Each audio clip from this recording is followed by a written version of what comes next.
Bonjour tout le monde et bienvenue au podcast de l'Indomptable. Et on repart en force après la saison estivale avec une invitée incroyable. J'ai le plaisir de recevoir Marie-Ève Dicker, qui est justement, on peut dire, ex-boxeuse professionnelle, double championne IBF des poids légers, des poids moyens.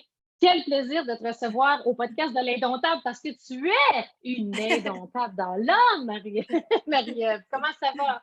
Ça va super bien. Merci de me recevoir. C'est un plaisir pour moi d'être ici. Je suis contente de savoir qu'on recommence la saison en force avec Oui! moi.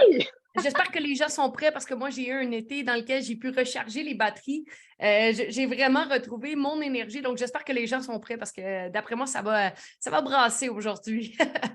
J'adore ça, puis c'est exactement, je me suis dit, hey, quoi de mieux de repartir la nouvelle saison après justement une petite pause estivale avec Marie-Ève, puis tu as déjà énormément d'énergie. Je pense que là-dessus, on se ressemble, on a plein d'énergie. Fait qu'imagine avec une Marie-Ève que tu viennes de me confier avant le début de l'enregistrement que ça fait 11 étés que tu travailles, puis là, pour la première fois en 11 ans, tu as pu recharger tes batteries, tu as joué au golf, tu en as profité. Tu me l'as dit que oui, mais j'aimerais ça t'entendre justement. T'as-tu perdu tes repères un peu, Marie-Ève? Le fait que, aïe, aïe, t'es en vacances pour la première fois en été après 11 ans. En fait, j'ai perdu mes repères depuis que je suis à la retraite, dans le sens où j'avais vraiment une discipline de vie puis une routine sur laquelle j'avais aucun contrôle, dans l'optique où c'était mes entraîneurs qui décidaient qu'est-ce que je faisais comme entraînement, à quelle heure je m'entraînais. C'était un nutritionniste qui décidait ce que je mangeais, c'était un psychologue sportif qui déterminait des rendez-vous, c'était des thérapeutes du sport qui me mettaient des rendez-vous dans l'horaire, des entrevues, des obligations médiatiques, des obligations professionnelles aussi. Donc, mon horaire était vraiment au quart de tour et j'avais plus ou moins de contrôle là-dessus, dans le sens où ça allait beaucoup en fonction de la planification de mes entraîneurs. Et là, depuis que je suis à la retraite, c'est moi qui fais mon horaire. Donc, au début, ça a été très déstabilisant parce que je suis la championne de la procrastination. Pourquoi faire maintenant ce que je peux remettre à demain? Je suis vraiment, vraiment, vraiment bonne là-dessus. Puis moi, on dirait que je fonctionne pas tant que j'ai pas le fameux gun sur la tempe, comme on peut dire. Là. Tant que c'est pas do or die, moi, ça marche pas. Je vais l'étirer jusqu'à la fin. Donc, j'ai dû apprendre à me donner des trucs. J'ai dû apprendre à gérer mon temps pour être efficace, pour être capable de développer des projets. Donc, ces repères-là, je les ai perdus avant, au mois de mars, quand j'ai pris ma retraite. Et là, je dirais que de mars à juin, j'étais comme en adaptation. Et là, cet été, j'ai vraiment trouvé une façon de travailler dans laquelle je suis capable de me reposer, je suis capable de recharger mes batteries, de voir mes amis, de voir ma famille, mais de développer des projets qui ne sont pas dus pour ce soir minuit. Donc, de travailler plus en développement à long terme, d'être capable d'avoir cette discipline-là. Mais tout, je dirais que tout passe beaucoup par la routine d'entraînement. Donc, j'essaie de garder les mêmes heures de sommeil. Je me couche à la même heure, je me lève à la même heure, comme quand j'étais en camp d'entraînement. Hey, quand Je même! m'entraîne à la même heure. Donc, c'est les repères qui me permettent de savoir que OK, je ne suis pas en vacances continuelles. J'ai quand même des trucs à faire. J'ai quand même des choses à avancer. Mais somme toute, ça a été vraiment un été ressourçant, bénéfique. J'ai pu régler beaucoup de choses qui étaient sur la table, sur la glace depuis super longtemps. Donc, je suis vraiment contente puis je suis impatiente d'amorcer l'automne. Hey, c'est bon. Puis ça, c'était un des aspects, Marie-Ève, que je t'avoue que j'avais hâte de t'entendre là-dessus parce que pour ceux et celles qui ne le savent pas, j'ai eu le plaisir justement de recevoir Marie-Ève Dicker à mon immersion du Mastermind qui a eu lieu justement à la mi-juin. Puis tu nous parlais un peu à quel point tu avais hâte justement d'envisager l'été, d'en profiter et tout, mais c'est clair que c'est un danger à procrastiner, reprendre certaines mauvaises habitudes, perdre un équilibre, parce que, comme tu dis, hey, c'est impressionnant là, les routines que tu avais pendant tellement d'années, tu étais suivi au quart de tour. Fait que pour quelqu'un comme toi, qui, comme tu dis, je marche quasiment au gun, OK, là, c'est dû pour demain, il faut que je performe, c'est là-dedans que tu performes le mieux. Fait que de ce que j'entends, c'est que tu as réussi quand même à trouver tes insta, tu as mis en place des repères ou tu as gardé certains repères. Fait que tu n'as pas repris ou parfois ça se peut, tu sais, comme ah, je suis tombée dans la procrastination, j'ai développé certaines mauvaises habitudes. Fait que de ce que je comprends, ça va bien, là. T'as pas y a-t-il En des fait, c'est habitudes que tu as vraiment drôle. perdues ou. En fait, c'est vraiment drôle parce que je pense que pour la première fois en 37 ans, j'ai un équilibre dans ma vie. J'ai toujours Aïe, été aïe, excessive dans tout ce que je faisais. Quand j'étais en camp intense. d'entraînement, J'étais excessive sur ma qualité d'entraînement, ma qualité de sommeil, ma qualité d'alimentation. Puis quand je n'étais pas en camp d'entraînement, justement, j'étais excessive sur, ben là, j'ai peu de temps, je vais en profiter, là, je ne me coucherai pas, je vais aller voir, je vais sortir là, je vais faire telle chose. Donc, je n'avais jamais vraiment d'équilibre. C'était tout ou rien. Puis c'est vraiment ma personnalité qui est comme ça. Et là, pour la première fois, j'ai vraiment l'impression de trouver cet équilibre-là dans le sens où j'ai des saines habitudes de vie, j'ai un bel horaire de sommeil, j'ai un bel horaire d'entraînement, je m'alimente bien parce que l'alimentation, c'est la base, c'est ce qui te donne de l'énergie. Sauf qu'en même temps, je suis capable de prendre un petit verre de vin avec mes amis. Je suis capable d'aller prendre une crème glacée avec les enfants. Je suis capable de trouver cet équilibre-là, autant dans ma vie professionnelle que personnelle, que je n'ai jamais trouvé en 37 ans. Et je ne me suis jamais sentie en forme comme ça et énergique comme ça depuis, je dirais, les 12-15 dernières années où mon corps était vraiment éreinté là, des routines, de la discipline des entraînements.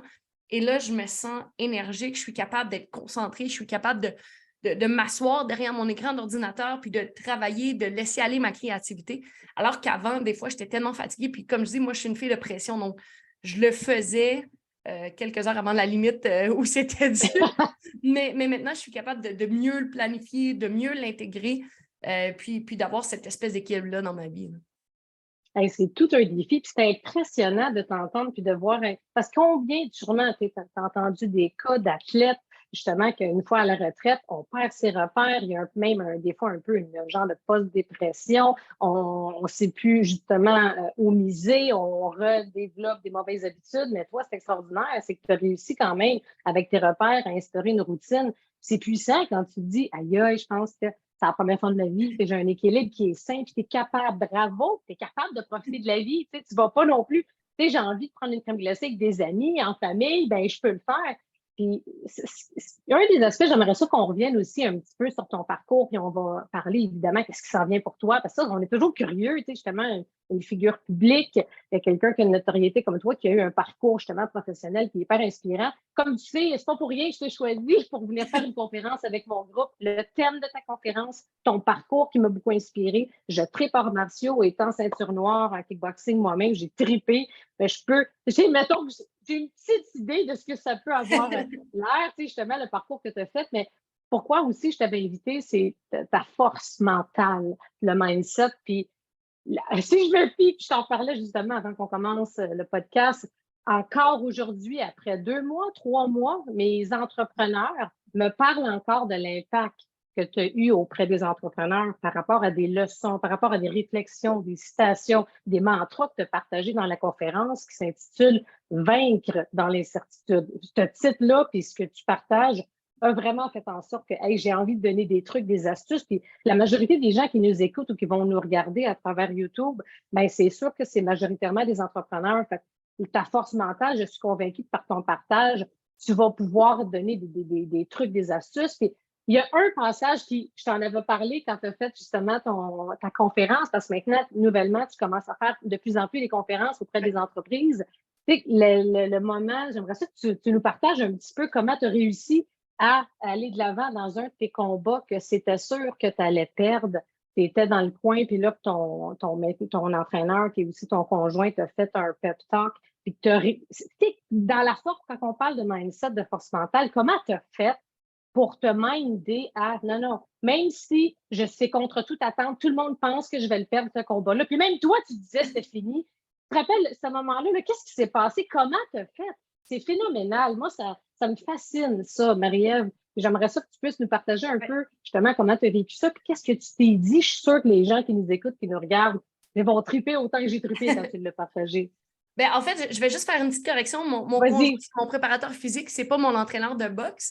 Excuse-moi, pour moi, je pense pas que j'aurais écouté autant dans le coin de toute façon. mais tout ça pour dire que c'est pendant mon combat de championnat du monde où je suis arrivée, puis c'est gros, c'est le combat de championnat du monde et je sais que je peux marquer l'histoire du Québec parce que jusqu'à 2018, jusqu'avant que je devienne championne du monde, il n'y avait jamais une femme qui était devenue championne du monde, jamais québécoise qui avait frisson la main. Wow. Et là, je fais la demi-finale d'un gala de boxe au centre Vidéotron, donc c'est immense. Et là, moi, je me dis que je peux gagner ce combat-là, mais le combat commence et ça va mal. Mais ça va très mal. Et on dirait que je ne sais pas si j'ai sous-estimé mon adversaire ou si j'ai fait comme un excès de confiance dans ce que je pouvais faire, mais c'était compliqué. Donc, je perds le premier round, le deuxième round est très serré, je perds le troisième round et j'arrive dans le coin. Et là, mon entraîneur me regarde puis il me dit, Marie-Ève, qu'est-ce qui est important maintenant? Win. Comme l'acronyme W-I-N, What's Ouais. important now? Et là, j'ai Ça, dit, c'était beau, ça. mon jab, Ouais. mes déplacements, c'est pas vrai qu'elle va venir me gâcher mon party ici. Et juste de revenir à la base puis de me concentrer sur la tâche que j'ai à faire en ce moment. Pas ce que je vais devoir faire dans 8, 9, 10 rounds, mais en ce moment, ce que j'ai besoin de faire, c'est assez pour rebâtir un momentum, reprendre confiance et de changer vraiment les voiles dans ce combat-là. Donc, ce sont tous des trucs, des petits trucs, des petites choses qu'on avait travaillé avec mon psychologue sportif en amont de ce combat-là qui m'ont permis, dans un moment d'adversité, dans un moment où les enjeux étaient très grands, de retrouver cet air d'aller-là, de retrouver cette confiance à la place de tomber dans un mode panique puis d'arriver à la maison avec des regrets après. Ça aurait été facile, hein, de faire ça. Puis je Ça pense aurait que la été très majorité de facile. l'humain, c'est Mais ça qui des est fois, quand on impressionnant. voit l'ampleur de la tâche, on a tendance à baisser les bras à part à la place de la diviser. Parce que c'est sûr qu'à ce point-ci du combat, si je disais, ben là, il fallait que je gagne X nombre de rounds pour gagner, la tâche est colossale. Sauf que si je regarde, c'est un échange à la fois que je dois gagner en faisant des trucs de base. En décortiquant cette tâche-là, des fois, on voit que hey, c'est accessible. Et je pense que peu importe que ce soit dans le sport, que ce soit dans les vies en général, que ce soit en entreprise, il n'y a pas de petits objectifs, il n'y a pas d'objectifs inatteignables. Il faut juste trouver un plan, il faut juste trouver une façon de monter les étapes une à une. Et c'est ce que mon entraîneur m'a permis de faire avec l'aide de mon psychologue sportif parce que c'est un concept qu'on avait beaucoup travaillé pendant le camp d'entraînement parce que moi, j'avais tendance, quand ça allait mal, ben là, les fils se touchaient un petit peu, puis j'oubliais tous les aspects techniques qu'on avait pu travailler. Je sortais de mes C'est gonds. humain. Oui, Ah ouais, mais ouais, ouais. ce qu'on réalise, c'est que c'est humain, mais le cerveau, c'est tellement bien fait. Donc, on peut l'entraîner. On peut l'entraîner à être flexible. On peut l'entraîner à être capable de Ah, s'ajuster c'est dans les bon, moments ça. qui sont cruciaux. Et ben ça, moi, cette leçon-là m'a servi tout au long de ma vie. Hey, j'adore ça. Puis je reviens sur l'acronyme que tu as partagé parce que ça, c'est un qui a vraiment nous a marqué. Puis regardez à quel point la gang, tu sais, des petits détails comme ça peuvent faire toute la différence. Hein? La majorité des gens, ça serait on va s'effondrer, c'est dur, on fait face à l'adversité, on se décourage, on baisse les bras. Mais tu es d'accord, hein, Marie-Ève, que c'est quand c'est le temps de persévérer, il fait rarement beau, puis on n'a pas vraiment le sourire. Mais cet acronyme-là, j'aime ça parce que ça reste justement win, qu'est-ce qui est important maintenant versus OK, c'est fait, là. Fait que juste ça, de ce que je comprends, Marie-Ève, ça a été un peu le déclencheur pour hey, c'est vrai, fait que ça t'a remis dans le fond focus. Qu'est-ce que je peux faire maintenant dans les conditions actuelles pour me remettre de l'avant? Exact. Parce que c'est J'adore. facile quand les choses ne vont pas comme prévu, puis la réalité, c'est que les choses vont rarement comme prévu. Là. Quand je Mettons. commence un projet, quand je démarre une entreprise, quand je suis en pleine production, je dois livrer une commande, il arrive toujours des inconvénients, il arrive toujours des impondérables, mais la réalité, c'est qu'on n'a pas un contrôle sur tout. Il y a des choses qu'on peut contrôler, notre réaction, nos actions, comment on va être capable de faire, de sortir gagnant de cette situation-là, mais on n'a pas de contrôle sur un employé qui est malade, sur une livraison qui n'est pas rentrée, sur un problème de fournisseur. C'est facile d'entrer dans le cercle et de commencer à chialer, puis de commencer à Ouais. trouver des excuses à trouver, mais je pense que quand on prend en considération que c'est notre responsabilité de trouver une solution à ce moment-là et qu'on se met dans l'action sur les choses qu'on peut faire, pas qu'on aurait dû faire ou que ça aurait dû être, mais les choses, les actions concrètes qu'on peut faire pour sortir gagnant d'une situation, c'est là où on va être capable de s'en sortir, puis c'est là où on passe à un autre niveau parce qu'on ne passe jamais à un autre niveau en relatant ce qui ne fonctionne pas ou ce qui aurait dû être ou comment ça aurait dû se passer. On ressort gagnant d'une situation quand on prend des actions concrètes avec les choses qu'on a entre les mains, avec les données qu'on a entre les mains, ce qu'on peut faire en ce moment. What's important now?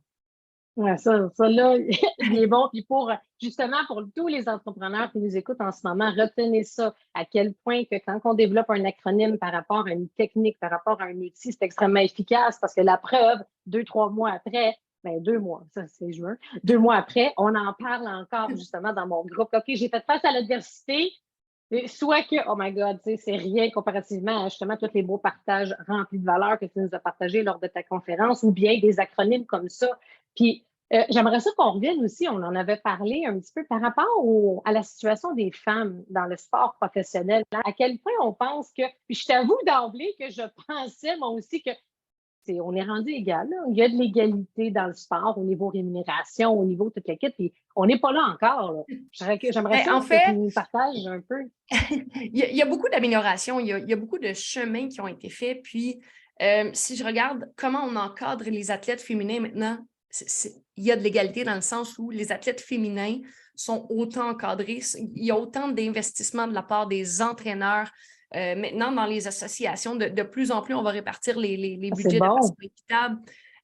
Par contre, lorsqu'on arrive dans les athlètes professionnels, au niveau des athlètes professionnels, ben là, c'est sûr qu'il y a encore un gros écart entre les rémunérations des athlètes féminins et des athlètes masculins. Et c'est un peu un genre de cercle vicieux parce que la réalité, c'est qu'on dit ben, le sport professionnel, c'est une business. Donc, il faut aller chercher de la rentabilité, il faut aller chercher de la visibilité. Sauf que ben, si on n'en voit pas beaucoup, on n'en présente pas beaucoup à la télé, on n'en présente pas beaucoup à la télé, on n'en voit pas, ben, ça ne se développe pas, c'est pas connu. Donc, Exact. c'est un peu un cercle vicieux, on n'en présente pas parce que c'est pas connu parce qu'on n'en présente pas. Donc, je pense que le nerf de la guerre va être vraiment au niveau des plateformes de diffusion, puis je pense que ça va être aussi au niveau de l'éducation. On a tendance à amener nos jeunes garçons, nos jeunes filles voir le Canadien de Montréal, alors qu'on peut très bien les amener voir un T'as match de la raison. force, voir un match de Ah l'équipe oui. canadienne. Même chose avec le soccer. Quand c'est le temps de la Coupe du Monde, quand ça arrive ici au Québec, bien, on a tendance à voir ça comme une grosse sortie familiale. On va les amener voir le CF Montréal, alors que c'est dans les yeux des jeunes garçons, des jeunes filles, c'est C'est autant vrai. une belle journée. Donc, je pense que c'est aussi d'habituer les jeunes, c'est d'habituer les gens à aller consommer du sport féminin, mais c'est aussi de changer notre perception par rapport à ça. Je pense que le sport qui a le mieux réussi, c'est le tennis, parce que le tennis a bien fait comprendre aux C'est gens. vrai. Lorsqu'on va Ouais. voir un match de tennis masculin, on s'attend à de la vitesse, on s'attend à de la puissance. Il va en avoir des as. Alors que lorsqu'on va voir un match de tennis féminin, on va avoir de la persévérance, de l'endurance, de longs échanges, de plus grandes stratégies. Donc, les critères avec lesquels on va consommer le sport deviennent complètement différents. On s'attend, c'est le même sport. Par contre, quand je vais voir un match de tennis féminin, je ne m'attends pas à ce qu'il y ait autant d'as, puis je ne m'attends pas à ce que les services arrivent aussi violemment que chez les hommes. Et quand je vais voir un match d'hommes, je ne m'attends pas à ce qu'il y ait des échanges de 15-20 coups comme chez les femmes. Donc, on a été capable de donner des critères différents. Et c'est la même chose pour le hockey, pour la boxe. On ne peut pas s'attendre à ce que les femmes aient la même puissance, qu'il y ait le même genre de mise en échec dans le coin.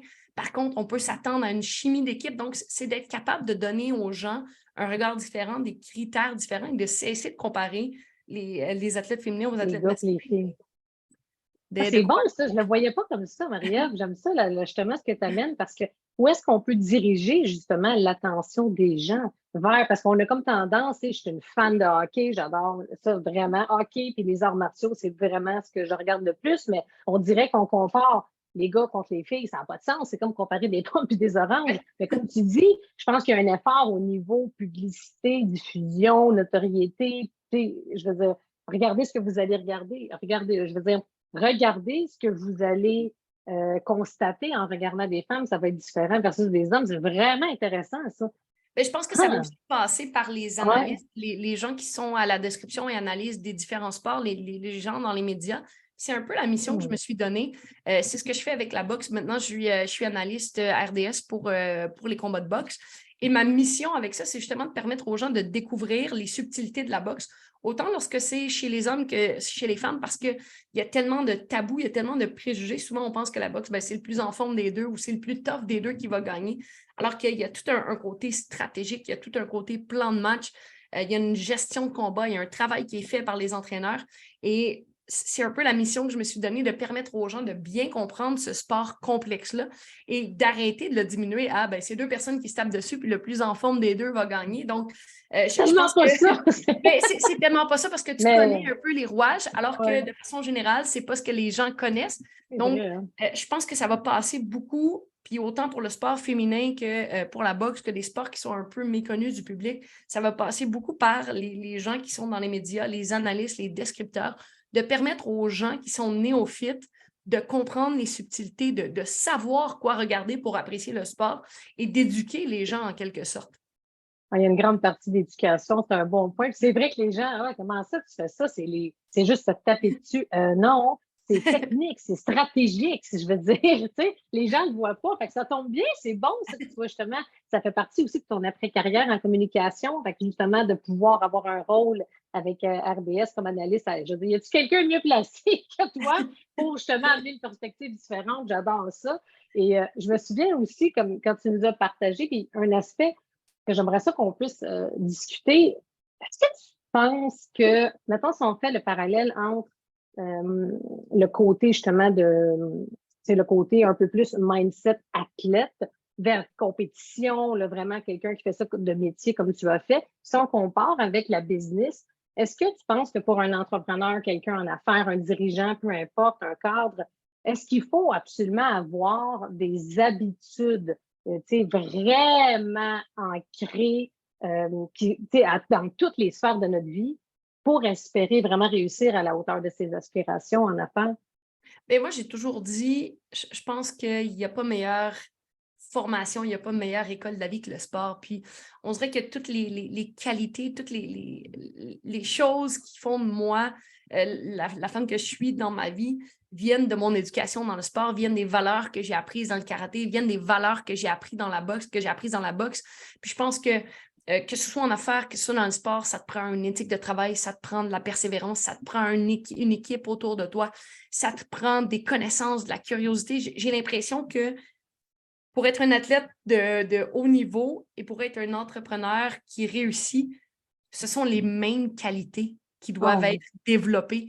Et c'est un peu souvent ce que je parle, puis c'est vraiment le fun parce qu'en ce moment, c'est ce que je vis. Toute ma vie, j'ai été dans le sport, que ce soit en karaté dans le passé, maintenant, après, ça a été la boxe, maintenant dans les communications, dans les médias, comme conférencière aussi. J'ai vraiment l'impression que j'ai juste rempli mon sac de tellement d'outils. Et aujourd'hui, c'est vraiment drôle parce qu'il arrive des situations et là, je peux me rappeler, OK, oui, c'est vrai. Et avec mon psychologue sportif, là, à tel moment de ma carrière, quand je me préparais pour tel combat, c'est exactement ça qui s'est passé. Et c'est pas difficile de faire le parallèle, puis j'en parle souvent en début de conférence, c'est ce que je dis. Je devais vous demander pourquoi on a demandé à une ancienne boxeuse professionnelle de venir nous parler. Mais pour moi, il n'y a pas meilleure ouais. analogie que Ah, la boxe pour vraiment. représenter la vie parce que tu te prépares pour le combat le plus important de ta vie. Tu vas essayer de faire tout ce qui est en possible pour arriver le plus près. Tu vas mettre les efforts, tu vas avoir un plan de match. Mais le plan de match, ça ne se passe jamais comme prévu. Ça se peut que tu manges des coups, ça se peut que tu doives mettre un genou au plancher, mais au final, c'est comment tu vas te relever de ça qui va importer le plus. Donc, je pense que pour moi, le sport de haut niveau, ce sont exactement les mêmes aptitudes, les mêmes qualités que possèdent les grands entrepreneurs. Et ce n'est pas rare, justement, de voir de grands entrepreneurs être d'anciens sportifs de haut niveau. Et il y a Hey, beaucoup, c'est justement, vrai, ça. d'entreprises qui vont Ouais. engager des cadres en fonction, justement, du background de certaines personnes. On va privilégier des athlètes de haut niveau parce qu'on connaît ce que ça prend comme force d'esprit, comme force de caractère pour être un athlète de haut niveau. Ah, c'est cœur, hein? J'adore vraiment, j'abonde dans le même sens. Puis il y a un aspect aussi que je voulais qu'on revienne. Tu as vraiment une capacité, puis tu en as parlé justement, tu as vraiment une capacité de bien t'entourer. Fait que si tu as réussi, tu nous parlais de ça, puis c'était super inspirant là, après la conférence, comme quoi que dans toutes les sphères de ta vie professionnelle et personnelle aussi, tu as vraiment su bien t'entourer, puis ça l'a fait vraiment une différence dans ton succès. Moi, j'ai souvent dit, j'ai pas de gros talent, j'ai pas de principal talent, si ce n'est que de bien m'entourer parce que quand tu es capable de t'entourer des bonnes personnes, quand tu es capable d'aller chercher des gens qui vont te challenger, parce que de t'entourer des Pas gens qui facile, pensent ça. comme toi, non, c'est pas facile parce que Ah ouais. il faut avoir l'humilité de réaliser que des fois, tu n'as pas toujours raison, mais c'est justement en t'entourant de ces personnes-là qui vont combler un peu tes lacunes, combler un peu tes faiblesses, te permettre de réfléchir plus loin. Parce que si tu t'entoures de gens qui abondent juste dans ton sens, ben, y a pas, la réflexion n'est jamais poussée plus loin. Donc, des gens qui vont te challenger, des gens en qui tu as confiance et qui te font confiance. Parce que la réalité, c'est ça, autant en boxe que maintenant dans mon après-carrière, j'ai des gens qui travaillent avec moi, qui me font confiance, qui ont confiance en mes capacités, confiance en mon potentiel. Donc, de s'entourer des gens en qui on a confiance et qui nous font confiance, puis des spécialistes qui, moi, de mon côté, c'est qui pensent à l'extérieur de la boîte. Parce que souvent, surtout dans un domaine, mettons, comme la boxe, souvent, c'est des mentalités très archaïques. Ça a toujours été fait comme ça va toujours être fait comme ça. Moi, j'étais entourée de gars qui pensaient complètement en dehors de la boîte, qui osaient essayer des nouvelles choses, osaient essayer, osaient faire les choses différemment. Et c'est un peu le genre de personnes que je recherche. Moi, je cherche des gens qui osent différemment, qui n'ont pas peur d'essayer, des gens qui vont me challenger, des gens qui vont me pointer ce qui n'était pas correct de ce que j'ai fait. Parce qu'au final, pour moi, c'est de m'améliorer à chaque jour et chaque occasion, chaque circonstance, pour moi, c'est une occasion d'apprendre, c'est une occasion de m'améliorer puis d'avancer. J'adore ça. Puis c'est tellement. Puis bravo à toi, Marie-Ève, parce que c'est pas tout le monde qui est capable de recevoir du feedback constructif. Puis tu as déjà le bon mindset que, OK, moi, je vois ça, c'est une opportunité de croissance, c'est une opportunité de développement. Puis je suis convaincue que ça a pesé beaucoup dans la balance par rapport à ton succès. Et ça, I love it. Puis j'aime ça quand tu dis, en effet, hey, moi, j'aimerais ça, j'engagerais juste des anciens sportifs parce que, dans le fond, on dit souvent mindset is everything. Puis tu es la preuve, tu nous l'as montré tellement de fois durant la conférence. Parce que pour ça, comment continuer à persévérer? Puis il y a toujours une solution, right? Tu sais, quand tu parlais, il y avait un autre aussi que tu partageais par rapport au GPS. Tu mets un peu un chemin. Ça, il y en a un, je ne sais pas si tu te rappelles, Kevin, qui est en équipement de motocross, un hémisphère client. Il y a 2 semaines, il m'en a reparlé. Là, je pensais à Marie-Ève. Puis là, je m'en vais là, puis c'est pas ça, pas tout qui arrive. Fait que là, il rushait. Fait que là, il y a comme, OK, non, c'est juste, je change de trajectoire. C'est ça. Imagine, c'est ça. C'est tellement bon par rapport à ça. Ça me démontre à quel point tout est une question de mindset. Si tu n'es pas capable, de pas un mindset fort, puis le sport, je pense, c'est la meilleure chose au monde qui va t'aider à solidifier ton mindset. Mais maintenant, je te demanderais, Marie-Ève, des gens qui ne pratiquent pas un sport intense, t'aurais-tu, mettons, c'est quoi ta meilleure pratique, ton meilleur truc, astuce que tu pourrais partager aux gens pour solidifier leur mindset quand ils font face à l'adversité dans leur business ou une autre sphère de leur vie? Bien, moi, je pense que, comme je le disais tantôt, le cerveau, c'est un muscle. Hein, ça se développe. Puis je pense que c'est faire exprès de se mettre dans des situations qui vont nous challenger, nous forcer à nous adapter, de travailler justement avec des gens ou juste là, de gérer des enfants. Là. Est-ce qu'il y a quelque chose dans la vie de plus impondérable qu'une réaction d'enfant? Quand tu essaies de partir à l'heure avec des enfants, là, ça ne se passe jamais comme prévu. Puis plus ils sont jeunes, pire c'est. Puis après ça revient quand ils sont ados. Là. Mais c'est, je pense, au quotidien, d'être conscient de ces signaux-là, puis de regarder des moments où, justement, là, on a un plan établi, c'est là qu'on s'en va. Il y a un impondérable, ça ne se passe pas, il y en a un qui est malade, il y en a un qui se salit, ou juste la température. Je suis supposée d'aller jouer au golf aujourd'hui, il annonce de la pluie. Ah, mais là, c'est pas ça qu'il devrait faire. Mais je vais y aller pareil. Tout dépendant de s'il y a des oui, c'est clair. Mais... Avec cet été, là? Oui, avec cet été. Quel été? Moi, j'ai juste eu un automne jusqu'à présent. Oui, aussi. Mais tout ça pour dire que dans la vie de tous les jours, il existe tellement de situations où on doit avoir recours à cette flexibilité-là mentale. Et moi, c'est drôle parce que mon psychologue sportif, là, avant mon combat de championnat du monde, on avait travaillé, il me dit « Marie-Ève, je veux que tu te pratiques à perdre. » Je dis « Ben, Jeff, je dis... » Attends, je veux que tu te pratiques à perdre. Et ça va être bon. Écoutez ça, gang. OK, comment tu as fait ça? Je veux que tu te pratiques à perdre. Je dis, ben voyons, Jeff, je ne veux pas perdre mon combat de championnat du monde, je veux le gagner. C'est dur, ça, ouais. Mais il dit, c'est parce que l'affaire, c'est que si tu perds un round, 2 rounds, 3 rounds, mais que tu gagnes 6, 7, 8 rounds, tu es toujours bien championne du monde.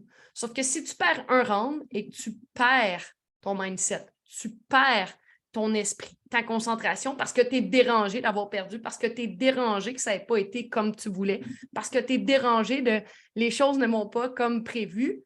Et là, à ce moment-là, il y a très peu de chances que tu sois en mesure de regagner les autres rounds. Donc, il dit, je veux que tu te pratiques à perdre et à mettre ça derrière toi et à faire comme si c'était un nouveau round qui recommençait tout le temps. Mais moi, dans la vie, là, je suis la pire mauvaise perdante. Depuis que je suis petite, je suis incapable de perdre.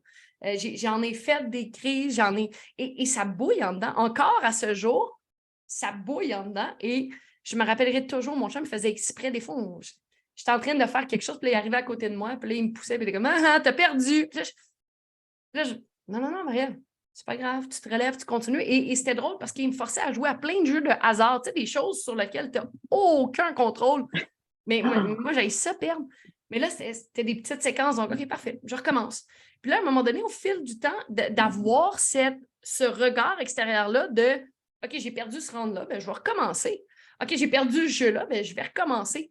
À la place de rester dans cette espèce de C'est du blocage bonbon, ça. émotionnel où tout te dérange, tout te fâche parce que tu as perdu, c'est pas comme tu voulais. Donc, je me suis pratiquée à perdre et c'est vraiment drôle. Quand mon entraîneur m'a dit ça, le What's Important Now, j'ai revu C'est revenu, pratiquez-toi à là, en perdre tête. toutes les games de Monopoly, les games de Mario Party, les choses que, les petits jeux banals que j'avais perdus dans ma préparation de combat de championnat du monde. Et j'ai fait, ah non, c'est pas grave. Puis je me rappelle, dans ce temps-là, je jouais une affaire, c'était, je pense que c'était Neurofocus ou quelque chose comme ça sur le sel.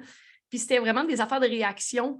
Puis là, des fois, quand je le manquais, à place de me fâcher, j'étais comme, ben non, mais c'est ça, il faut que tu te pratiques à perdre. Puis entre mon troisième et mon quatrième round, c'était tout ça qui me revenait en tête. Donc, il y a moyen de le faire aussi dans la vie de tous les jours. Ça, c'est vraiment intéressant parce que souvent, on entend, tu sais, en business, tu peux pas toujours, tu sais, toutes les gagner, tu vas perdre, c'est un apprentissage et tout, mais de voir cet aspect-là comme, OK, je vais me pratiquer à perdre, mais avec d'autres choses, avec un jeu, avec un jeu de société, en faisant peu importe une compétition de vélo, une course, mais juste de t'habituer justement pour que tu puisses rester focus, centré, solide. Puis au niveau émotionnel, tu y es parvenu à te centrer, à rester Oui. calme.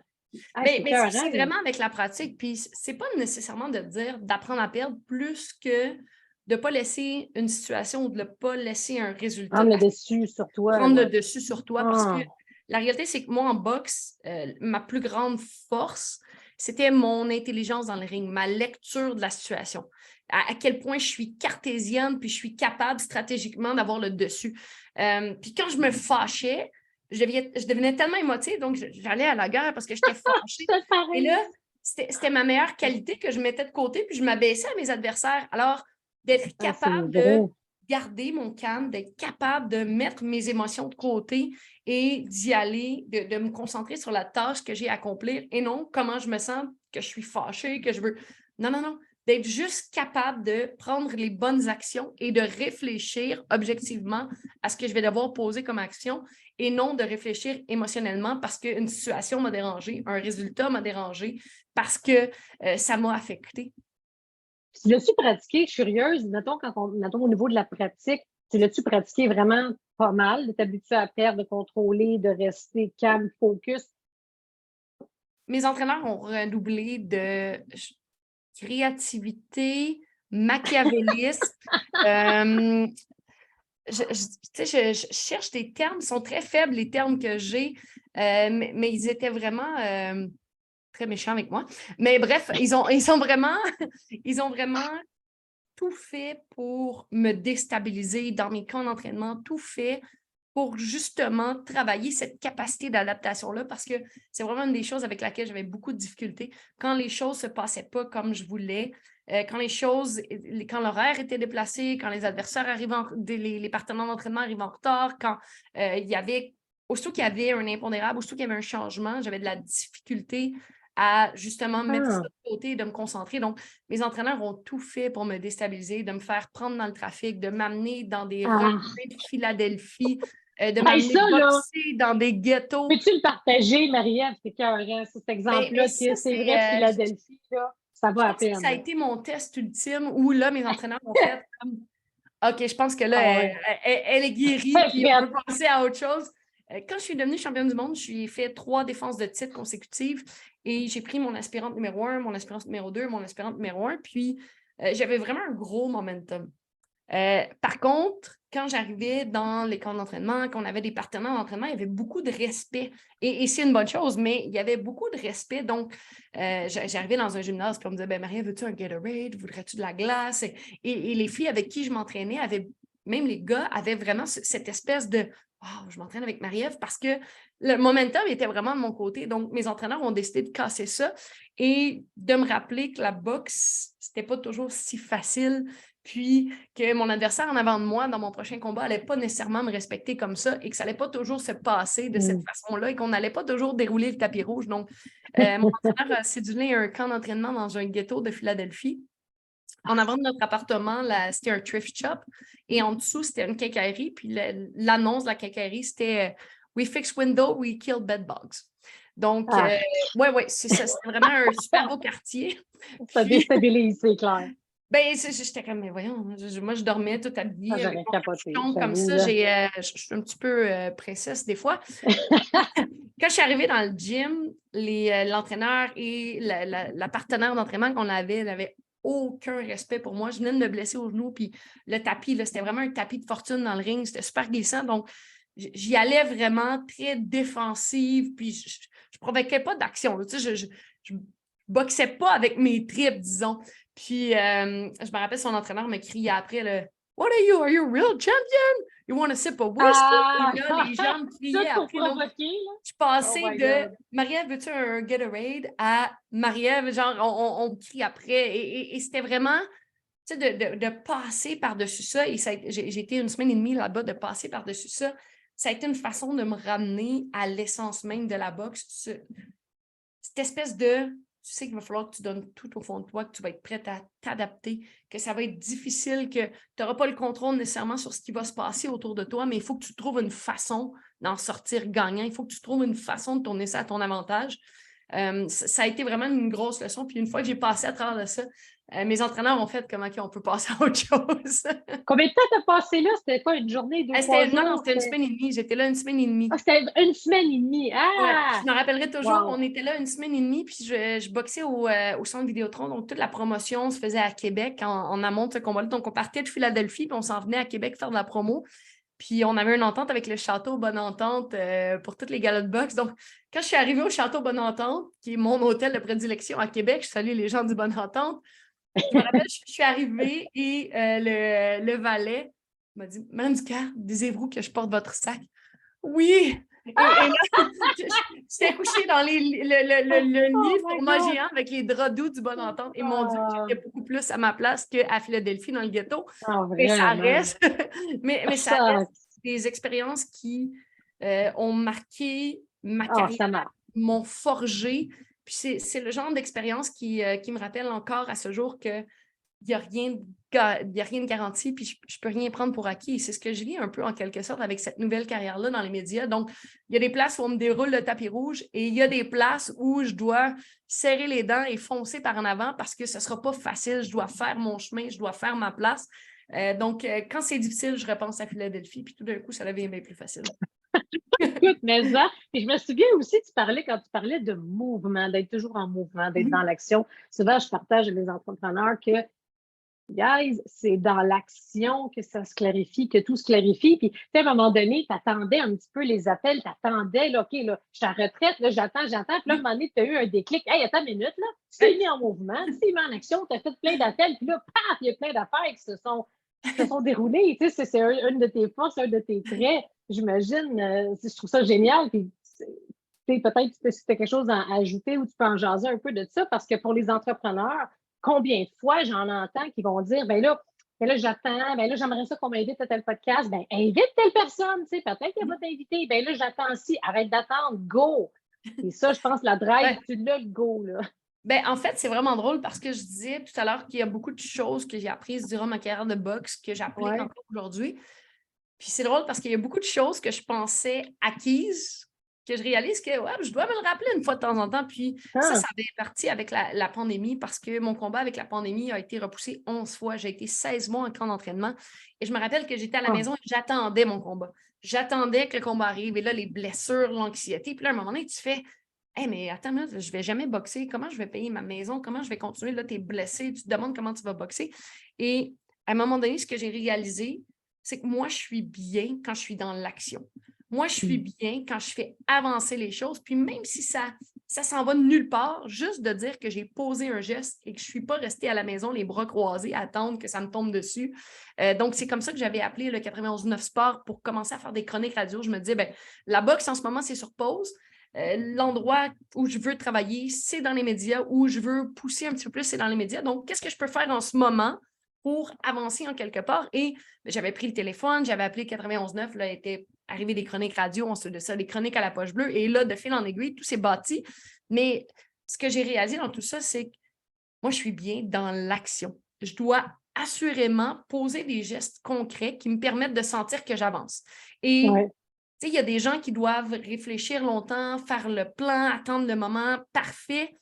Moi, je réfléchis, j'établis mon plan, mais j'aime mieux poser des actions en me trompant un petit peu moins précise que d'attendre le moment parfait, les bras croisés et tout ça. Donc, quand je suis tombée à la retraite, ça a été un peu ça. À un moment donné, je trouvais ça ben trop tranquille parce que moi, j'avais pris ma décision au mois de novembre, puis là, au mois de mars, on faisait l'annonce officielle, mais entre mars et avril, là, je trouvais que ça ne bougeait pas assez. Et c'est mon psychologue sportif, je l'avais appelé, puis j'étais comme, ah, il me semble que, tu sais, mais il dit, qu'est-ce que tu fais? Ben là, ben, j'attends un retour d'appel d'un tel, j'attends un repos. Il dit, t'attends? Toi, t'attends. Hey, t'as bien raison. Et là, je me suis mis justement à, hey, on va aller luncher, on va faire ça et tout ça. Puis là, tout d'un coup, ben, mon chum m'a fait réaliser que j'avais peut-être semé un peu trop de graines, puis que j'allais devoir ramasser les pots cassés, puis gérer mieux mon temps pour l'automne. Mais pour moi, c'est un beau problème, tu sais. C'est une maison, c'est un heureux problème, c'est Moi, clair. pour Là, moi, je suis c'est pas un beau inquiète. problème. Quand j'ai trop de choses, puis je dois dire non, c'est un beau problème C'est versus bon, d'attendre. tu peux choisir, là, tu sais, Ben, justement, c'est quel ça. projet t'excite le plus. Là. Mais c'est Ah, ce que j'adore. si moi, il y a une chose, c'est des fois avec l'incertitude vient un peu l'anxiété, la peur du vide, la peur de. Moi, ce que Ouais, j'ai compris, c'est dans l'action, il n'y en a pas d'incertitude parce que tu es ouais, trop occupé à provoquer des choses, tu es trop occupé à être en ouais. mouvement. Puis le mouvement entraîne le mouvement. Toujours. Des fois, là, c'est un peu ça. Moi, je vois souvent ça comme une. Tu sais, les gros, là, quand on était jeune, là, c'était une affaire, là, ça tournait, puis là, on courait avec ça. Tu sais, il y avait comme des bâtons, puis là, on le poussait, puis là, on embarquait dessus, puis ça tournait tout seul. Mais Ah quand tu oui, oui, poussais, oui. tu sais, quand tu commençais au début, le mon Dieu, que c'était tough, mais une fois que c'était parti, là, Ah, là, ça c'est courait parti. sur un moyen Ah, temps. Donc, ouais, ouais. pour moi, la vie, c'est ça, c'est une question de momentum. Donc, quand tu es dans l'action, il y a toujours du mouvement. C'est beaucoup plus Vraiment. facile de partir ta grosse roue puis d'embarquer dedans que toujours arrêter et de la repartir à zéro. Donc, pour moi, là, c'est la base de la vie, le mouvement. Puis aux entrepreneurs qui sont un peu trop analystes, perfectionnistes, c'est un bon rappel. Ouais. Mouvement, action, go, vas-y.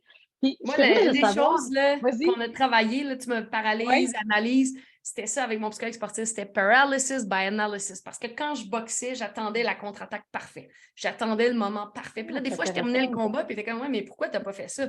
Ouais, mais là, je n'étais pas tout à fait à la bonne distance. Puis c'est ce qu'on a travaillé tout au long de ma carrière, d'arrêter d'analyser, d'arrêter d'être paralysé par l'analyse, puis de juste créer du mouvement. Ah, vraiment, l'analyse Ouais, paralyse, là, mais hein, puis c'est ouais. mieux, comme tu disais, tu sais, de faire des actions imparfaites, puis on peut se tromper, c'est ça la vie, tu sais, fait que c'est comme ça qu'on évolue, puis qu'on apprend à s'améliorer, à se définir. Puis dans toute ta carrière, là, depuis que tu es à la retraite, de quoi tu t'ennuies le plus? Je te dirais que c'est vraiment les moments avec mes entraîneurs, avec mon équipe. Ça, c'est les choses que je trouve le plus difficile. Puis, je les vois sur une base régulière. D'ailleurs, ils étaient tous à la maison la semaine passée. Ah, c'est J'ai le fait un fun, gros ça! souper d'équipe, ouais, avec les enfants, les femmes. Donc, tout le monde était à la maison. Je les vois de façon régulière. Je les vois aux 2, 3 semaines au mois. Mais c'est cette chimie-là dans le gymnase quand je les voyais tous les jours et cet objectif commun-là. C'était nous contre le reste du monde, cette Ah, espèce de force d'unité ensemble avec des quelle gens. puissance! Ça, c'était tellement puissant pour moi. Donc, je pense que c'est la chose que je m'ennuie le plus, là. Puis, y a-t-il une chose que, à l'inverse, que tu t'ennuies plus, pantoute? Ah, je m'ennuie pas des mois de sobriété sans alcool parce que moi, j'aime bien ça, les petits apérols spritz, j'aime bien ça, les palomas en ce moment. Moi, je suis mixologue depuis que je suis à la retraite. Mixologue, c'est un terme positif pour pas dire alcoolique. Non, c'est pas vrai. Mais juste, je pense que quand j'étais en camp d'entraînement, j'étais 2 mois sur un plan alimentaire. J'étais 2 mois où je devais manger des choses précises à des heures précises, ou peu importe ce que je faisais dans la journée, il fallait que je parte. Si, mettons, je partais pour la journée, bien, je devais penser à amener ma collation, amener mon dîner, amener mon autre collation. Donc, toujours cette logistique-là de toujours prévoir Ah, d'avance. Moi, je suis une fille spontanée. J'aime laisser les choses aller. J'aime ça. euh, Laisser la vie me faire des surprises en quelque sorte, puis rebondir de ça, prendre le meilleur. Puis, tu sais, pour moi, c'est ça, la vie va me mettre des choses, puis moi, je vais prendre ce que j'ai de mieux, je vais bondir de ça, ça va m'amener un peu à gauche et à droite. Quand j'étais encore en entraînement, je ne pouvais pas faire ça parce que tout était hum. autour du Oh, contexte de performance, de préparation et tout ça. Donc, je pense que c'est la chose que je m'ennuie le moins parce que je peux laisser cette partie-là de ma personnalité être spontanée, prendre le dessus plus. tu peux vivre un peu plus, là, tu sais, Ben, justement, puis je vivais, puis c'est vraiment cool parce que tout le long de ma carrière, on me posait souvent la question, Marie-Ève, quand est-ce que tu vas prendre ta retraite? Et ma réponse était toujours la même. Quand j'aurai plus envie de faire les sacrifices. Quand je vais réaliser que ces sacrifices-là, quand le jeu en vaut plus la chandelle. Et pour moi, ça a été facile de tourner la page. Puis tu en parlais un petit peu tout à l'heure, il y a beaucoup d'athlètes qui tombent en dépression. Puis on parle d'athlètes, mais on parle aussi d'entrepreneurs parce que la vie, ce sont des transitions. Absolument. La Ouais. vie, c'est un poste, c'est un emploi qui t'amène ailleurs, qui t'amène ailleurs, qui t'amène à une autre compagnie, qui t'amène... Parce que toute ta vie, tu vas être en transition. Et du moment où tu comprends que ces périodes de transition-là, tant que ta motivation profonde de faire les choses reste la même, l'emploi que tu vas occuper, le poste que tu vas occuper, c'est un véhicule pour la prochaine étape. Et pour moi, ça a été ça. Le karaté a été un véhicule et après, ça a été la boxe. Et maintenant, c'est les communications. Donc, ça, pour moi, ça n'a jamais été... J'ai pas l'impression que j'ai pas vécu. Au contraire, j'ai vécu tout ce que j'avais à vivre de cette aventure-là.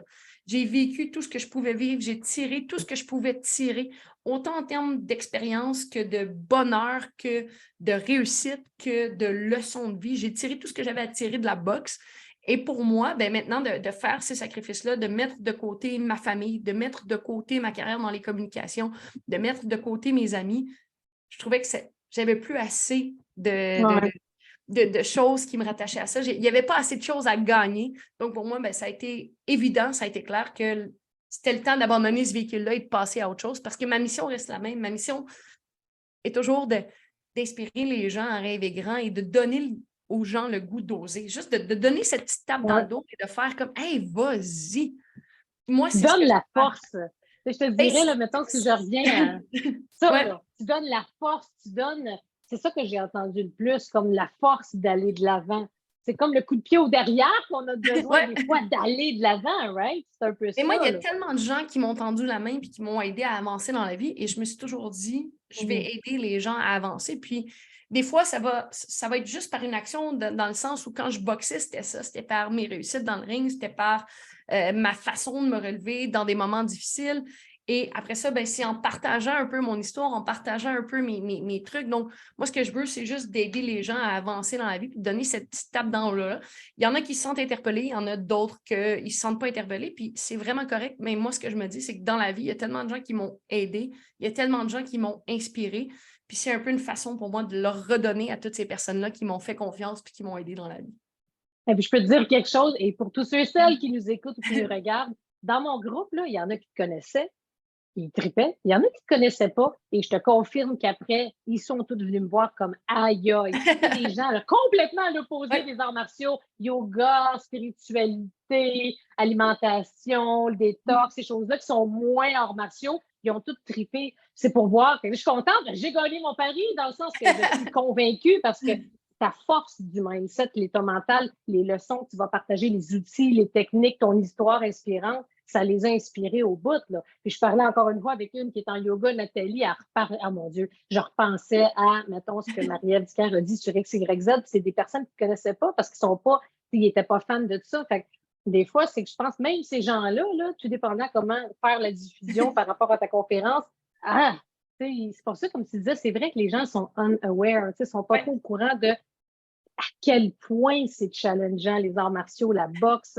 à quel point c'est stratégique, à quel point il faut une discipline de faire. Fait que ça, c'est fou ce que tu peux apporter aujourd'hui. C'est un privilège de pouvoir, que tu vas offrir à tant de personnes, de pouvoir offrir ça, tu sais, ou de offrir tout ton bagage, tes expériences, mais je pense que ça revient tout le temps à la force du mental, ta force de continuer, ta force de persévérer. La majorité des gens, malheureusement, on entend tellement de gens se plaindre, s'asseoir un peu quand face à l'adversité, ils s'effondrent. Voyons, il n'y a personne qui a gagné, qui a grandi, qui a progressé en s'effondrant après l'adversité, après une fois qu'ils font face à l'adversité. Fait que ça, c'est hyper inspirant. Puis avant, justement, qu'on termine l'entrevue, la super d'entrevue, pour qu'on puisse justement voir un peu ce qui s'en vient pour toi, j'ai un petit sprint là, à faire avec toi pour que les gens puissent te connaître davantage. Quelques petites questions sprint que je vais te poser la question. Tu vas juste répondre ce qui monte comme ça, tous des sujets tout différents. Est-ce que tu es prête à te remettre un peu là, justement dans, dans l'atmosphère du sprint? Tu me dis tantôt, je suis née prête. Tu es née prête et voilà, c'est réglé. Ouais. OK, donc on commence, première question. Puis il y en a, je vois que, ah ouais, on a déjà parlé, je t'ai déjà posé ça sans le savoir. OK, première question. Juste ce qui te monte en tête. C'est des réponses à développement ou je réponds, mettons, un mot? Les deux, tu vas voir. Des OK, fois, ça court développement ou ça va être un mot, tu vas voir parfait. selon la question. Numéro 1, qu'est-ce qui te donne des boutons ces temps-ci? Des boutons ces temps-ci. Ah, la température, mon Dieu. Moi, j'aime ça l'été. Puis là, on n'a tellement pas d'été, j'arrête pas. Je me plains pas parce que j'ai appris à pas me plaindre dans la vie. Là, je tire le maximum. Mais je te confirme que je suis en train de développer une maladie obsessive avec Météo Média puis AccuWeather. Je joue beaucoup au golf cet Oui, été. si. Ah oui, mais ça n'a aucun sens parce que moi, je dis tout le temps, la météo, c'est comme la vie en général. Tu peux te faire des plans généraux, mais il faut que tu sois prête à t'adapter. Mais cancelle pas tes plans pour ça. Sauf que là, je suis comme, OK, ben là, si je joue au golf de 3 heures à 5 heures, puis là, il annonce la. Mais bref, ouais, c'est ça. Ça, la météo me donne des boutons en ce moment. Et on est deux. Puis, juste avant de finir ça, je rajoute un point. Moi, là, j'ai jamais vu la météo se planter autant. Dans le sens que ça change. Un matin, oh, il annonce le pluie toute la journée, je cancelle mes plans, il n'y a pas plus de la journée. C'est vraiment instable cet été. C'est fascinant. Exactement. Donc, c'est ce qui me donne Hein? des boutons, mais ça travaille ma flexibilité. Voilà, c'est bon. Deuxième question. Quelle est la série Netflix que tu regardes en ce moment? En ce moment, écoute, j'en regarde tellement dernièrement de sport. En ce moment, celle que j'ai vraiment trippée, c'est le Tour de France, la série Netflix sur le Tour de France. Ah, je ne l'ai pas vu, c'est bon? Moi, là, pour vrai, j'ai jamais été une grande fan de vélo. J'ai toujours fait un peu de vélo, des bons entraînements et tout ça. Mais moi, pour moi, vélo, tu pédales sur un vélo et that's it. Sauf que là, c'est vraiment, comme je disais tantôt, tu parles d'éducation puis de permettre aux gens de comprendre le sport. Donc, c'est toutes les subtilités puis à quel point c'est complexe le Tour de France. C'est comme 21 étapes en 21 jours. Ils doivent compléter toutes les étapes à un certain nombre de temps. Puis tu as des étapes de montée en colline, tu as des étapes de sprint, tu as des étapes de grimpage. Mais c'est parce que chaque cycliste de l'équipe a un rôle différent, une force différente. Le sprinter n'aura pas la facilité de monter la montagne. Sauf que si le sprinter ne finit pas de monter la montagne, il est éliminé de la compétition puis il ne peut pas aider son équipe le lendemain. Donc, ça m'a fait capoter. Puis là, fascinant, ça. Ouais, ça, c'est vraiment cool. Puis là, depuis ce temps-là, je fais le tour de Terrebonne. Puis ça me fait réaliser que c'est vraiment des athlètes incroyables parce que l'autre fois, je suis arrivée après 60 km, puis je l'ai roulé comme à 35 km/h. Là, puis j'étais comme, wow! Puis je me suis assise devant ma télésérie de Netflix sur le Tour de France. Puis là, c'était comme, aujourd'hui, notre étape est 160 km en altitude. Puis là, j'étais comme, ouais, OK, non, je suis pas là. Fait que c'est ça. Hey, c'est bon, ça, ce que je savais pas, 21 étapes, 21 jours et tout. Je suis curieuse, mais aller voir ça. C'était Puis très, un très peu bon. dans le même. Ben, ça a l'air fascinant. C'est toujours le fun à prendre, justement, par rapport à ça. Quel est le livre que tu lis en ce moment? En ce moment, là, c'est The 12-Week Year. Ah, c'est qui ça? C'est Brian P. Morgan, Michael Lennington. En fait, ce livre-là, en ce moment, je trouve ça vraiment cool quand je te dis que j'ai réussi à trouver un système qui fonctionne. Moi, mes camps d'entraînement étaient sur 12 semaines. Donc, on avait toujours la phase où on arrivait en début de camp d'entraînement, on avait les objectifs à atteindre. Et ensuite de ça, on établissait le plan de match. Donc, cette semaine, on va travailler sur tel objectif. Cette semaine, on va arriver sur tel objectif pour que, à la fin de mon camp d'entraînement, on soit capable de cocher tous les objectifs et qu'on entre dans la stratégie pour le combat, être capable de mettre en pratique la stratégie nécessaire pour cet adversaire-là. Donc, plus le camp d'entraînement avançait, plus on était spécifique. Et ça, c'est une modélisation pour bâtir tes objectifs, bâtir des actions concrètes sur 12 semaines. À la place de mettre des objectifs annuels, tu mets tes objectifs sur 12 semaines parce que la réalité, c'est que c'est pratiquement impossible de planifier ce qui va arriver dans ma vie dans 8 mois. Donc, même si je me mets des objectifs, un plan concret dans 8 mois, je ne pourrais pas le faire. Donc, à chaque 12 semaines, je me concentre sur 3 objectifs particuliers et avec des actions concrètes sur chacun de ces objectifs-là. Puis, au final, ben, chaque 12 semaines, c'est 1 an avec des objectifs distincts. Donc, pour moi, ça fonctionne numéro 1 parce que je disais que c'était un peu mes repères de camp d'entraînement. Donc, je suis en train de terminer ce livre-là et j'adore le fonctionnement de ça. En plus, c'est clair, ça va, ça. Non, mais ça va. Puis en plus, là, il y a comme des actions, puis tu dois mettre comme des notes sur tes actions. Fait que, mettons, j'avais comme prévu 36 actions dans ma semaine. Puis là, j'en ai réalisé combien? Ben, mettons, j'en ai réalisé 30 sur 36, ben, j'ai 30 %. Fait que là, la première semaine, j'ai eu 67 %, puis j'étais vraiment très fâchée après moi. Donc, ça me force à ne pas procrastiner parce que je veux comme cocher mon action. Je suis comme, non, mais je l'ai faite parce que moi, je suis une fille de résultats. Donc, c'est ce que je lis. Hey, j'adore clairement, puis c'est autant pour l'entrepreneuriat ou peu Uh-huh. importe le domaine, c'est clair que ça mise sur l'action. Très intéressant et c'est le fun, ça. J'aime ça, découvrir ça. Prochaine question. Partage-nous un aspect de toi que personne ne connaît. Et là, là, un aspect de moi que personne. L'affaire, c'est que les gens. En fait, peut-être qu'il y a beaucoup de gens qui le connaissent, mais les gens peut-être s'en doutent pas tant. C'est qu'avec moi, ici is what you get. Dans le sens où moi, en ce moment, c'est moi avec mon ami tantôt, c'est moi avec ma mère. Il n'y a pas de. Il n'y a pas de Front, filtre. Il n'y a comme. pas de C'est ça, filtre. il n'y a Moi, je pas suis de une fil, il n'y a personne. pas. Non, exactement. Des fois, les gens me disent ah, mettons, je t'ai vu à la télévision, tu as l'air sympathique, tu as l'air super hyperactive et tout ça. Puis je suis comme, ben, c'est ça. C'est ça, tu es un peu hyperactive. Puis, mais bref, je pense que des fois, les gens peuvent douter parce que quand on devient en quelque sorte une personnalité publique, des fois, il y a des gens qui vont se mettre comme une espèce de masque, qui vont bâtir une image. Oui, beaucoup. Cette image-là qu'ils vont bâtir, ce n'est pas nécessairement la personne qu'ils sont dans la vie. Moi, ça serait bien trop compliqué. Donc, c'est ça. Ouais, Comme ici, ça, simple. ouais, garde ça. J'adore Il ça. ne faut pas que ce soit compliqué. Prochaine question. Nomme-moi une chose que tu as fait seulement une fois dans ta vie. Et là là. Ah, sauter en genre de bungee. Ça, j'ai pas aimé ça. Oh my Je l'ai God! fait juste parce qu'il y avait une caméra, mais c'était pas vraiment un bungee attaché par les pieds, là. OK. Mais c'était une plateforme d'Arbrasca. On faisait un tournage sur une plateforme d'Arbrasca, puis à la finale, c'est comme 4 étages, c'est quand même haut. T'as comme un harnais, puis là, t'as un élastique, puis tu te pitches dans le vide.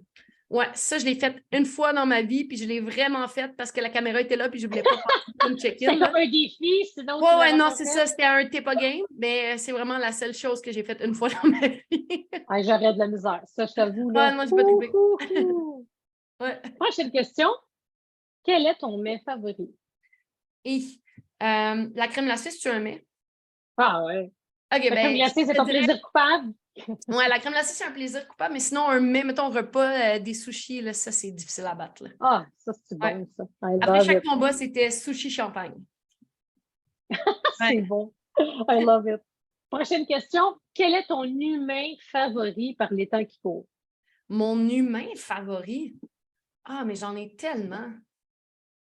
Ah là là, honnêtement, là, j'ai tellement d'humains favoris en ce moment, là, parce que je disais cet été, c'est l'été que j'avais de libre, donc je renoue avec des vieilles amitiés, je renoue avec des amis que je n'avais pas vus depuis super longtemps, puis c'est comme si je les redécouvrais parce que je veux pas, la vie a tellement été vite pour moi pendant ma carrière de boxe, puis à un moment donné, bon, on évolue tous, donc c'est des gens que j'avais perdus de vue, que je renoue avec, puis mon Dieu, que je les aime, puis c'est des beaux humains, donc je te dirais, tous mes nouveaux... C'est vrai que tu es bien entouré, toi. C'est une Ben question qui est oui, comme quasiment impossible à répondre.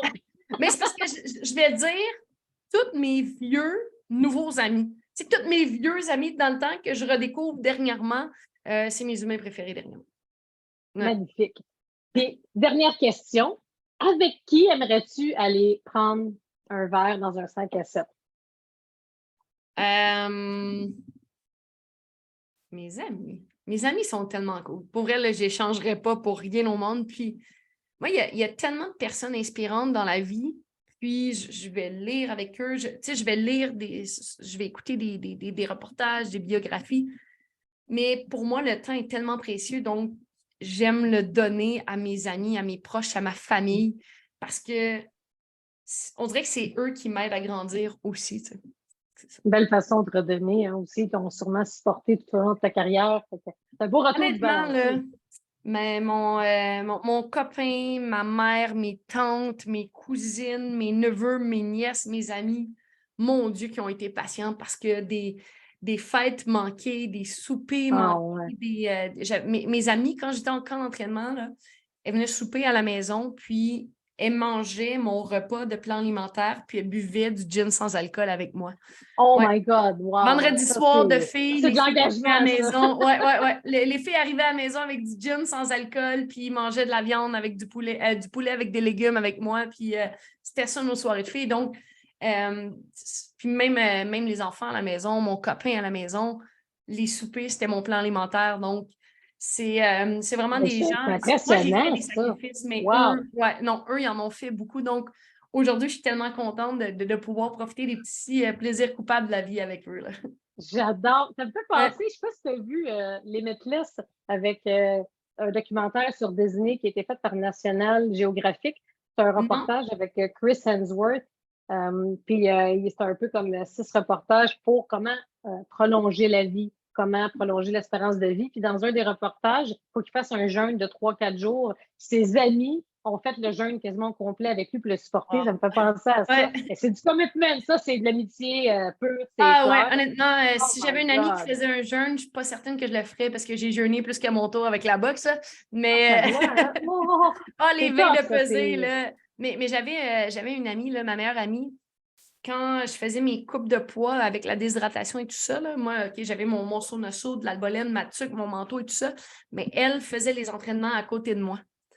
Ah, Ouais, ouais, ouais, tout le long de ma wow. coupe de poids, elle faisait les entraînements, puis après ça, je faisais des bains, donc elle chronométrait mes mains avec mon entraîneur. Là, j'étais chez mon entraîneur, puis elle chronométrait mes bains. Elle était comme, OK, c'est time! Puis là, je sortais, là, je revenais, elle était comme, fait que j'ai vraiment cet entourage-là, j'ai vraiment des gens autour de moi, puis pour moi, ben, c'est à mon tour de leur donner. C'est un don pour t'entourer, ça, c'est Ouais, je clair. pense que oui. C'est mon seul don, je pense. Parce que c'est pas en chantant certains mots, c'est pas la chanson mon don. Oh non, écoute, Marie-Ève, je suis curieuse de savoir aussi qu'est-ce qui s'en vient pour toi à l'automne et pour les prochains mois.